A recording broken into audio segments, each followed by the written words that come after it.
Bonsoir et bienvenue à tous, nous sommes le mercredi 20 avril, c'est parti pour l'actualité.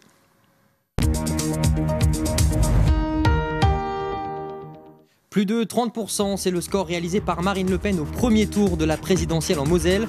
Aujourd'hui, nous nous sommes rendus dans les villages votant massivement pour le Rassemblement national. Reportage dans quelques instants. Elles sont méconnues mais excellentes sous votre palais. Ce soir, nous irons déguster les Herbes Folles. Une association du même nom propose des balades gustatives et culinaires au grand public. Nous les avons suivies.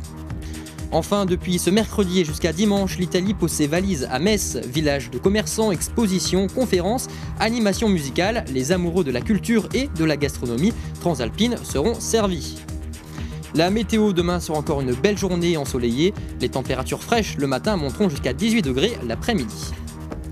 Et puis l'invité du jour est Élise Buot, salariée d'A2e Club d'athlétisme en charge de la Messine. Bonsoir. Bonsoir. Nous reviendrons avec vous sur cette course 100% féminine contre le cancer du sein qui a lieu le 1er mai. Mais tout de suite, l'actualité.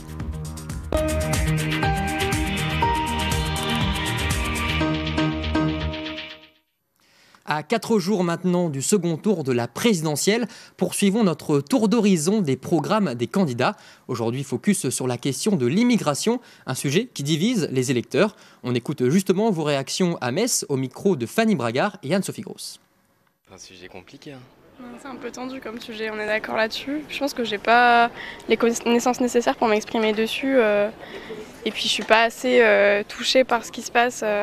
Je me sens pas à ma place d'en parler réellement et donner un avis là-dessus, étant donné que ça me touche pas plus que ça. Je ne connais pas le programme sur le bout des doigts. Une chose est sûre, c'est que je ne voterai jamais et je ne regarderai même jamais les propositions de l'extrême droite. Marine Le Pen, bon, elle pense il y a des bonnes choses parce que l'immigration, en fin de compte, il en faut quand même, mais ça doit être bien encadré, vous voyez. J'ai quand même eu personnellement beaucoup de problèmes avec des étrangers.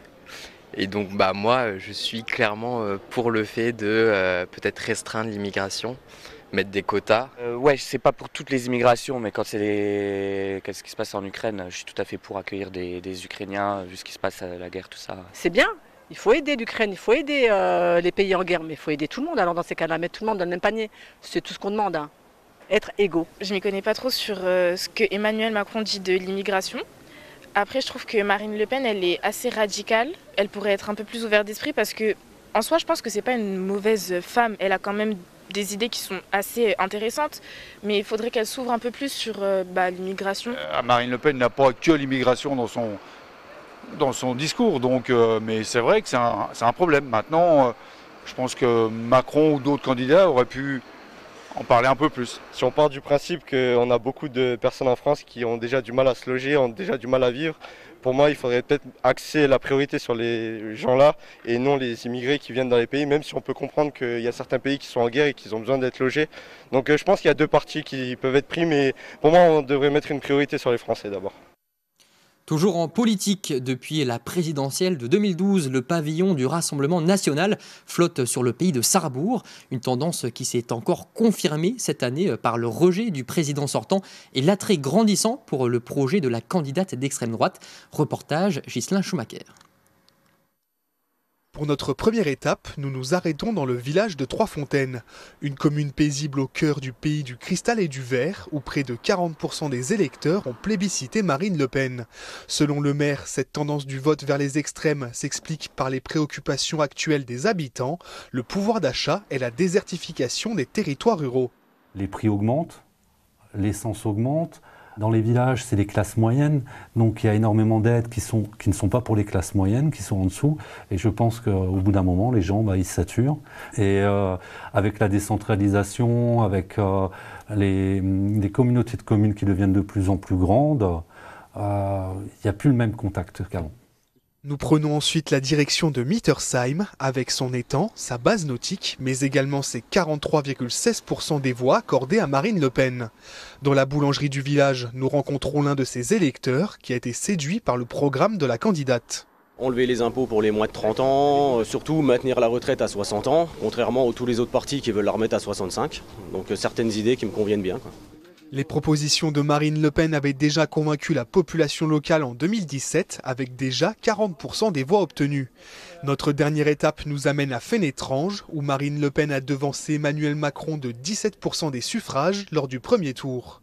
Marie et Philippe sont arrivés dans le village il y a 6 mois et ils ne comprennent pas cette razzia électorale du Rassemblement national.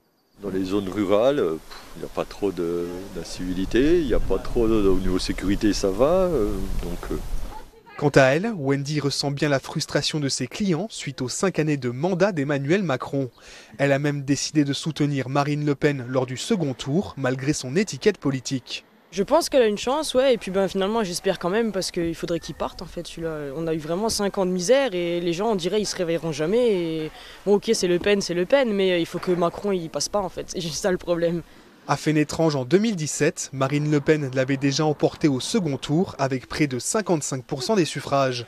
Mais ici, on s'attend à ce que ce score soit encore plus haut ce dimanche. Autre thème de campagne, l'écologie. En 2017, le climat et l'environnement sont les seuls mots liés à cette thématique prononcés alors par Marine Le Pen et Emmanuel Macron lors du débat de l'entre-deux tours. À l'époque, seuls 5% des Français plaçaient l'écologie comme le sujet majeur de la campagne. Aujourd'hui, ce nombre atteint 22%. On fait le point sur le programme des deux candidats. La politique que je mènerai dans les 5 ans à venir sera donc écologique ou ne sera pas. L'inaction, pas chez moi. Je pense que nos mesures pour l'environnement sont extrêmement sérieuses parce qu'elles vont avoir une conséquence concrète. Ces mesures, justement, quelles sont-elles ? Premier sujet qui fait débat, l'éolien. D'un côté, Emmanuel Macron veut implanter 50 parcs en mer d'ici 2050. De l'autre, Marine Le Pen souhaite un moratoire et engager progressivement le démantèlement des éoliennes en mer et sur terre. Plus aucun espace maritime ou rural de notre pays ne sera sacrifié dans cette filière inutile pour le mix électrique français et extrêmement coûteuse. Fini les éoliennes, nous allons les démonter. Bon courage. Un point sur lequel les deux candidats sont raccords, c'est le nucléaire. Le président sortant veut poursuivre la construction de 6 centrales nouvelle génération. La chef de file du Rassemblement national désire quant à elle 20 de ces EPR d'ici 2040 et la réouverture de Fessenheim. C'est la seule énergie qui ne produise pas de gaz à effet de serre et qui ne dépendent pas de la météo. Beaucoup sont anti-nucléaire parce qu'ils pensent que c'est une énergie polluante. Parmi les autres mesures, l'investissement dans l'hydrogène vert est une volonté des deux partis. C'est aussi par l'hydrogène, pour nos avions, nos trains, nos bateaux que nous voyons ici, que nous pourrons avoir des modes de déplacement et de production plus écologiques. En matière d'échange, Emmanuel Macron se bat pour une taxe carbone aux frontières. Marine Le Pen pour l'obtention de règles équivalentes aux normes environnementales européennes et françaises dans les traités commerciaux de libre-échange. Tant qu'on ira acheter à 10 000 km pour venir consommer 10 000 km plus loin, on ne réglera pas le problème de l'environnement. Enfin, les deux candidats entendent affirmer leur politique verte avec, d'un côté, la création d'un poste de secrétaire d'État chargé notamment de la protection de la nature, et de l'autre, un Premier ministre chargé de la planification écologique. Parce que cela concerne tous les domaines, tous les secteurs, toutes les dépenses, tous les équipements, tous les investissements, bref, toutes les politiques. J'espère que son futur Premier ministre, chargé de la planification écologique, n'ira pas voter le dimanche en jet, parce que ça aussi, en termes d'empreinte carbone... Selon un sondage, le programme d'Emmanuel Macron serait éloigné des objectifs climatiques de la France, et celui de Marine Le Pen, très éloigné, voire contraire à ses objectifs. Et tout de suite, notre rubrique environnement.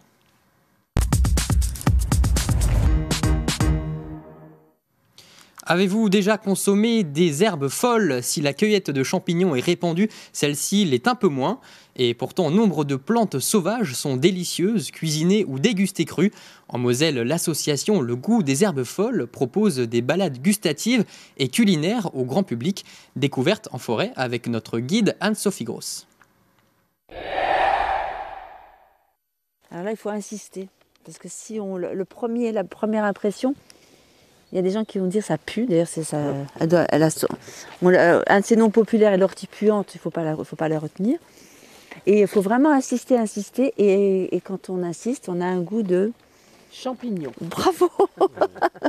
En soupe, en quiche ou en risotto, les pierres des bois est l'une des nombreuses plantes comestibles que l'on peut trouver dans nos forêts. Mais attention à ne pas manger n'importe quoi. Certaines plantes sont hautement toxiques comme le muguet ou les colchiques que l'on confond souvent avec l'ail des ours. Alors pour être certain de ce que l'on déguste, mieux vaut s'entourer de guides comme Valérie. Après, ça dépend sur ce qu'on veut cueillir. Parce qu'on peut aussi, par exemple, des plantes très communes comme l'ortie. Si on se trompe avec le lamier, il n'y a pas aucun risque. Par contre, sur d'autres plantes comme la consoude, l'ail des ours, il faut mieux prendre le temps ou alors d'observer, de comparer et puis de vérifier, de faire valider après par quelqu'un. Dominique, également passionné, a démarré la cueillette de plantes sauvages il y a une dizaine d'années et ce qui lui plaît dans cette pratique, c'est la reconnexion à la nature. C'est comme si ça donnait une dimension supplémentaire à une balade en forêt. J'avance, je ne regarde pas grand-chose et tout d'un coup de me dire que toutes ces plantes ou beaucoup de ces plantes, elles gagnent à être connues individuellement. Effectivement, au détour d'un chemin, Valérie nous fait découvrir le lierre terrestre, une plante vivace que l'on pourrait confondre avec de la mauvaise herbe, mais qui possède des vertus médicinales et qui est surtout très bonne à déguster. Pour accompagner par exemple des petites crudités, un pesto de lierre terrestre, ça a toujours beaucoup de succès.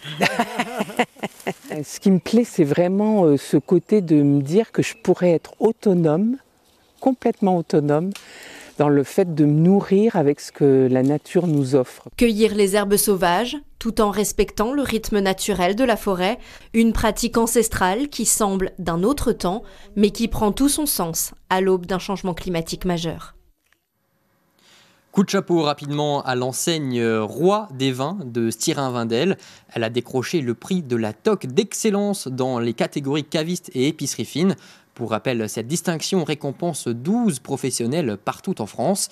Sont jugés les parcours professionnels, la qualité de l'accueil, l'originalité des prestations et la satisfaction de la clientèle. Bravo à eux. Depuis aujourd'hui, un parfum d'Italie règne à Metz à partir de ce mercredi 20 avril et jusqu'à dimanche. Le pays de Garibaldi et de De Vinci pose ses valises place de la République notamment.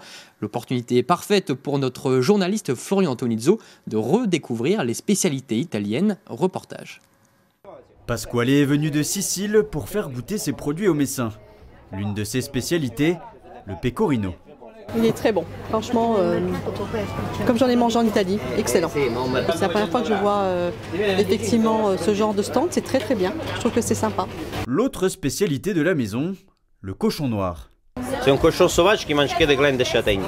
C'est comme en Corse, comme en pata negra ça.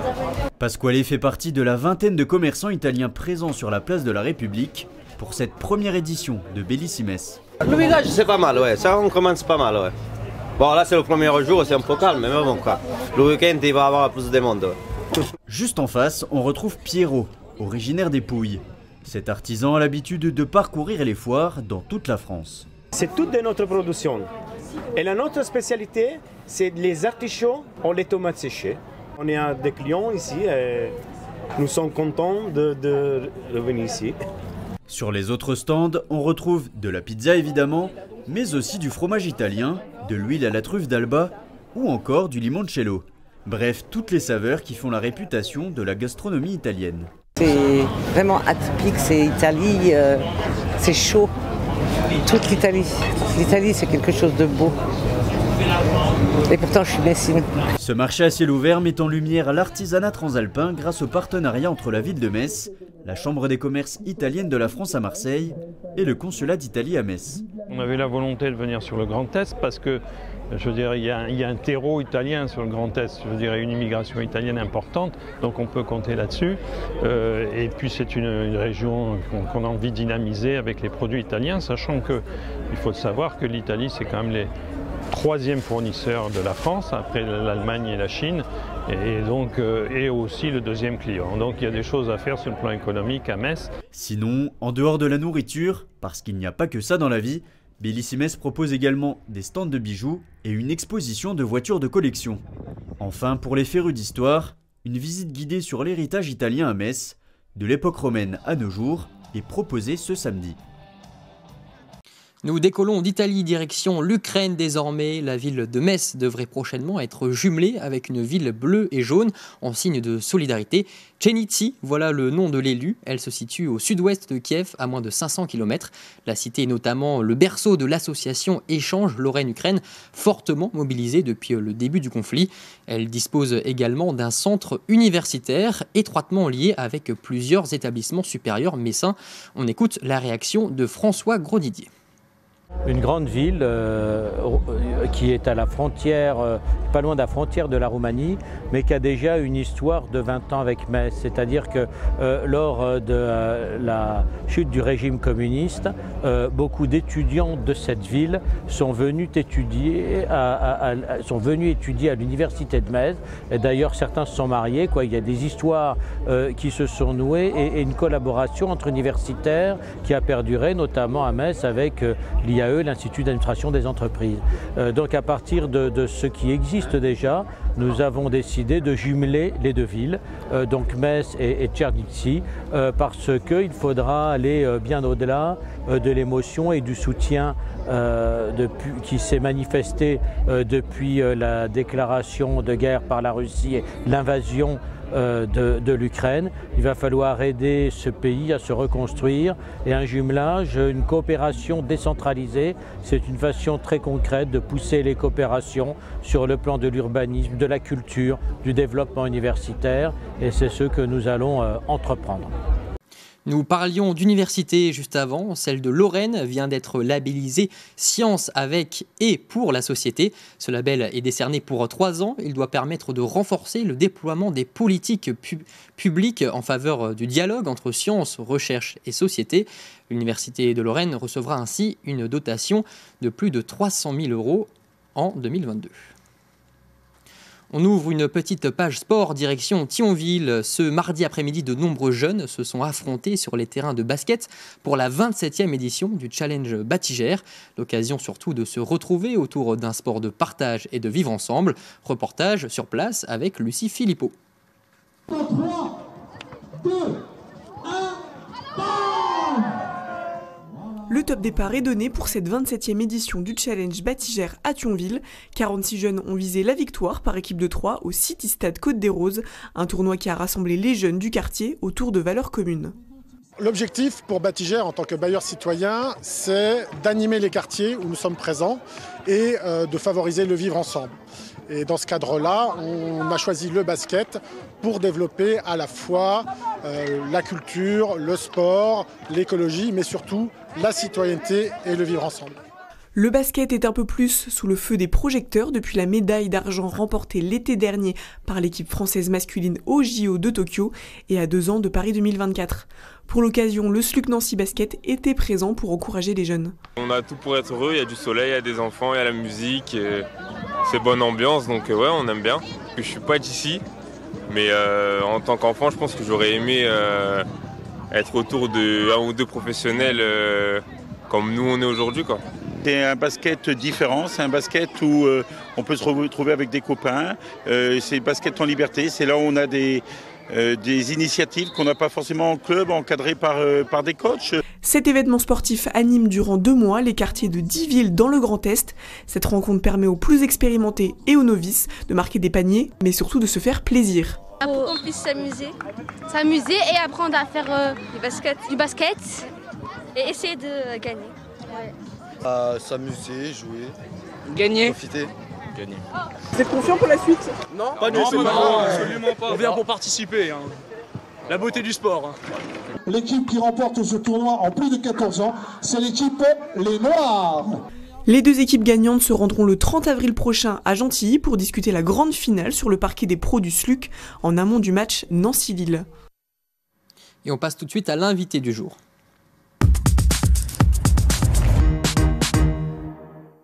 Et ce soir, je vous le disais, Elise Buot, salariée d'A2M Club d'athlétisme en charge de la Messine. Donc course 100% féminine contre le cancer du sein, donc est avec nous. Cette course, elle a été créée, arrêtez-moi si je me trompe, en 2012. Elle est organisée par l'athlétisme donc Metz Métropole avec le soutien de la ville. Son objectif, donc, Elise Buot, lutter contre le cancer du sein. C'est bien ça. C'est une course marche de 6 km où on essaye d'avoir le plus de monde, où on met un parcours de 6 km accessible à tout le monde pour avoir le plus grand nombre de personnes pour lutter contre le cancer du sein. Alors là, on est à 7000 inscrites. Donc, les inscriptions en ligne sont ouvertes jusque dimanche. Et ensuite, on fera des inscriptions sur place lors des retraits du dossard et des t-shirts. Donc voilà, on espère le plus grand nombre possible. Par rapport aux autres années et au même moment, 7000 Non, on sent un petit peu une petite baisse. Après, on comprend le fait que ça fait 2 ans qu'on ne l'a pas organisé. Il y a un petit peu un effet Covid, un gros rassemblement aussi. Voilà, on espère 8-9 000 participantes. Justement, c'est la 9e édition de cette course. En 2020 et 2021, vous l'avez dit, elle n'a pas pu se dérouler en raison de la crise sanitaire. Il y a une sorte de soulagement, j'imagine, qu'elle puisse se dérouler enfin. Ah oui, effectivement, on est heureux de faire cette Messine en 2022. 2 ans, c'est énorme. C'est énorme aussi pour la Ligue parce que du coup, voilà, c'est 2 ans où on n'a pas versé à la Ligue contre le cancer. Donc voilà, on espère une belle édition 2022, une bonne reprise pour cette Messine. Est-ce que les femmes qui viennent courir lors de cette course comprennent bien l'enjeu finalement qu'il y a derrière ? Est-ce qu'il y a aussi des moments de sensibilisation autour de cette course ? Oui, on essaye de mettre bien en évidence que c'est une action pour la Ligue, que les frais sont reversés entièrement à la Ligue contre le cancer du sein. Et on fait énormément d'actions, donc on n'est pas sur le mois d'octobre rose où on voit plein d'actions. Donc nous, on en fait en octobre, sauf que là, on est au mois de mai. Et au mois de mai, on peut aussi faire une action pour la Ligue. Alors cette année, la jeune et talentueuse chanteuse Lisa Dan est la marraine de l'événement. Tout simplement, pourquoi ce choix ? On voulait une marraine mosellane. Voilà, je pense qu'elle a ému de nombreux Français à incroyable talent. C'est une superbe fille, jeune, dynamique, qui a répondu volontiers à notre appel. Et voilà, on est très très heureux de l'avoir comme marraine. Par hasard, elle est engagée dans une association ou autre pour justement cette cause ? Alors je sais pas, mais en tout cas, elle est touchée dans sa famille. Il y a eu des décès de cancer, donc elle est très touchée par cet événement. Bon, alors cette course maintenant, c'est dans quelques jours, le 1er mai. Est-ce que tout est prêt ? Alors tout est prêt, donc les bénévoles ont commencé depuis hier à faire, parce qu'il y a énormément de travail pour les bénévoles. Donc voilà, on prépare les sachets des équipes, les maillots, les sacs. Donc voilà, on les laisse terminer et tout sera prêt. Combien de bénévoles sont mobilisés en tout ? C'est une grosse organisation quand même. C'est une grosse organisation, donc en tout on est sur une centaine de bénévoles. Donc de là à la préparation des dossards, des t-shirts. Ensuite on aura le retrait des dossards, des t-shirts à partir de mercredi prochain à Decathlon Messoni. Et ensuite on a besoin du samedi pour préparer la place de la République. Et dimanche... Le départ de la course place de la République. Oui, alors on a déjà un village le samedi pour venir récupérer le dossard et le t-shirt.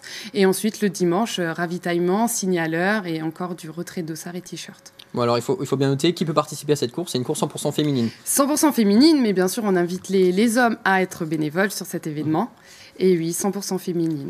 Et donc il y a plusieurs tracés pour cette course en fonction des profils et des âges de chacun. Oui, tout à fait. On a déjà la Baby Messine, donc là c'est 400 mètres sur l'esplanade, donc pour les enfants de 2 à 4 ans. Ensuite on a la Mini Messine, toujours sur l'esplanade, mais pour faire 1000 mètres, donc là c'est jusqu'à 12 ans. Et ensuite, on a la Messine qui peut se faire en challenge mère-fille ou en trio grand-mère, mère-fille. Entre collègues, entre entreprises, entre amis, en marchant ou en courant. Donc un moment aussi à partager. Voilà, un beau moment à partager avec des animations sur le parcours. Qu'est-ce qu'on pourra retrouver comme animation, par exemple ? Alors, on a des groupes. Donc, déjà, on aura Lisa qui nous fera 2 titres avant de partir. On aura l'échauffement collectif juste avant le départ. Et ensuite, sur le parcours, on aura musique à gogo. On aura un groupe de musique. On aura un DJ qui se trouvera Pont des Roches avec lumière et tout. Et on aura des danseuses sur le plan d'eau. Un beau programme. Donc, et très rapidement, pour terminer, comment on peut s'inscrire si on n'est pas encore inscrit justement à cette course ? Alors, si vous n'êtes pas inscrite, inscrivez-vous donc sur le site de la Messine ou alors sur place à partir de mercredi prochain à Decathlon Messoni, l'après-midi à partir de 14h. Merci beaucoup Élise Buot d'avoir été avec nous. Donc le rendez-vous est pris pour la Messine le 1er mai. Et puis nous terminons cette séquence d'information avec l'image du jour. Hier, l'acteur et réalisateur Clovis Cornillac était à Sarreguemines au cinéma Forum pour la promotion de son film C'est magnifique. L'occasion pour le public de Moselle-Est de découvrir le long métrage en avant-première et d'échanger avec le cinéaste. Un film, selon les mots de Clovis Cornillac, bienveillant, en opposition au cynisme ambiant qui dépeint la complexité du monde moderne et ose le fantastique. C'est sur cette image que se termine Moselle Info. Tout de suite, retrouvez la météo avec René Anne, suivi du face à face et de la boîte à malice. Je vous souhaite une excellente soirée sur Moselle TV. À demain.